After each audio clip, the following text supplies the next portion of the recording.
Alright guys, welcome back to the channel. I know it's been a while, I've made another video.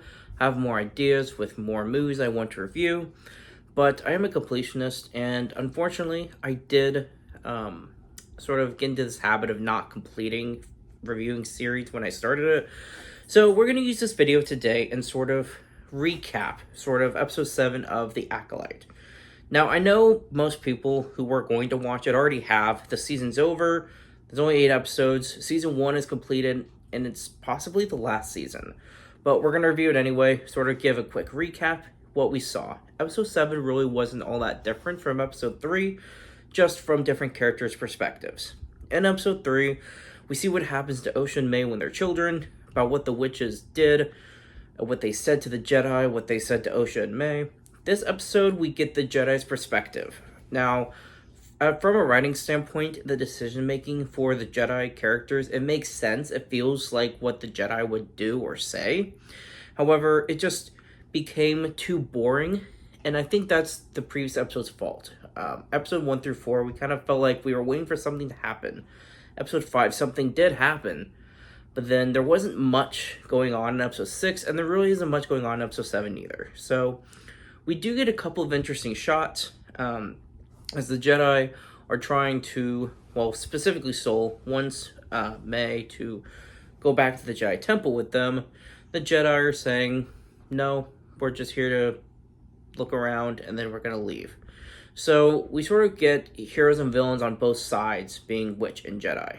There are witches that want Osha and May to stay there. There's some witches that want them to have their own choice, leave if they want. And then the same thing with the Jedi. There are Jedi that want to just go and ignore them. And then some, namely Sol, wants to bring kids with him, or at least May. So that conflict where witches try to go and take drastic action to keep them there, while the Jedi take drastic action to take them with them, that's where they come clashing, and they basically go to war. Now, when I say war, this isn't some long-lasting battle for the episode. It's sort of quick. The witches somehow get this power that they can control the mind of Master Kelnaka. So he fights Master Torben and Sol.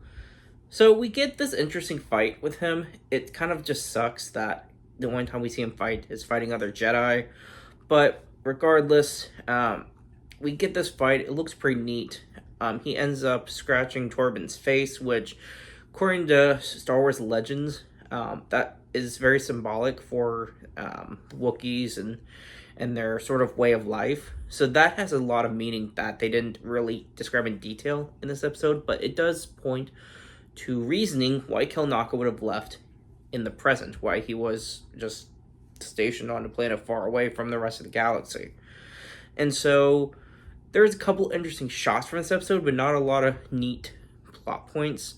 So when the Night Sisters have their, presumably, light bows, they're firing at Torben. The way he's deflecting shots, the way he's spinning his lightsaber, visually, it looks great. But it doesn't last too long. So this is what I'm talking about. There are some neat shots, some neat moments in this episode. It's just not enough neat scenes to make the episode great overall. So it wasn't terrible. It just kept the boring. It just kept being boring, and it never really picked up. There's the shot with Torben with the lightsaber, there's the fight with Kelnaka, but that's really it. So by the time the episode wraps up, we don't get any scenes in the present. This is presumably what Sol is telling Osha the whole time. And so, or May. So, in this episode, that's the recap. We get to see what happened before, and that's really all we get. So, it's fortunate we didn't get more details, more explanations, but that's what we got.